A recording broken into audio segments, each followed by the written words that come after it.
Dalam sidak perkantoran Jakarta selama pemberlakuan PPKM darurat masih banyak pekerja yang masuk meskipun tidak termasuk kategori pekerjaan esensial yang diperbolehkan.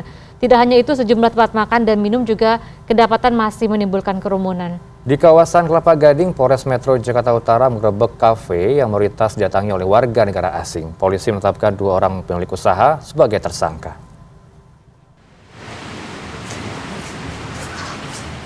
Operasi Justisi Penegakan Disiplin Aturan PPKM Darurat digelar 4 pilar wilayah Pancoran, Jakarta Selatan pada Senin siang. Operasi ini menyasar sejumlah perkantoran dan tempat makan di bilangan Duren 3 dan Kalibata. Hasilnya, petugas menemukan sejumlah kantor yang masih mempekerjakan karyawannya meskipun di luar kategori pekerjaan yang diperbolehkan berkegiatan di masa PPKM Darurat. Sanksi teguran keras dan pendataan langsung diberikan aparat Satpol PP. Sidak kemudian dilanjutkan ke area tempat makan di bilangan Kalibata. Petugas mendapati adanya tempat makan yang masih memperbolehkan pengunjung makan di tempat. Pengunjung tempat makan pun kabur karena panik. Tadi kita sudah melaksanakan sidak ke perkantoran. Ada beberapa yang kita temuin yang masih tidak melaksanakan implementasi daripada PPKM darurat ini.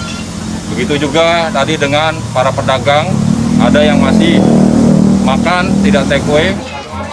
Pihak kelurahan mengancam akan menutup tempat usaha jika tetap nekat menyediakan layanan makan dan minum di tempat. Tidak, Ngerti ya, kalau yang waktu itu emang pernah itu yang pertama dulu, emang nggak boleh, saya tutup. Kalau sekarang kan belum tahu gitu Pak. Belum tahu Pak ya. Di Jakarta Utara, aparat kepolisian mengamankan 81 orang yang merupakan pengunjung, karyawan, dan pemilik kafe di kawasan Kelapa Gading pada Minggu dini hari. 58 orang diantaranya merupakan warga negara asing asal Afrika. Puluhan orang yang diamankan ini juga harus melakukan tes antigen.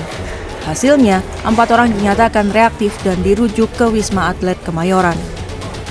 Sementara pemilik kafe yang merupakan pasangan suami istri langsung ditetapkan sebagai tersangka atas pelanggaran protokol kesehatan pada masa PPKM darurat. Yaitu ada sebuah kafe namanya Kafe Otentik di Kelapa Gading. Ada di sana banyak pengunjung yang bergerombol sehingga melanggar prokes kesehatan. Kemudian kita cek, kita semua lakukan tes antigen. Tes antigen kita dapatkan ada 4 orang yang positif antigen. Sementara puluhan WNA yang terjaring razia diserahkan ke pihak kantor imigrasi Jakarta Utara untuk penyelidikan lebih lanjut.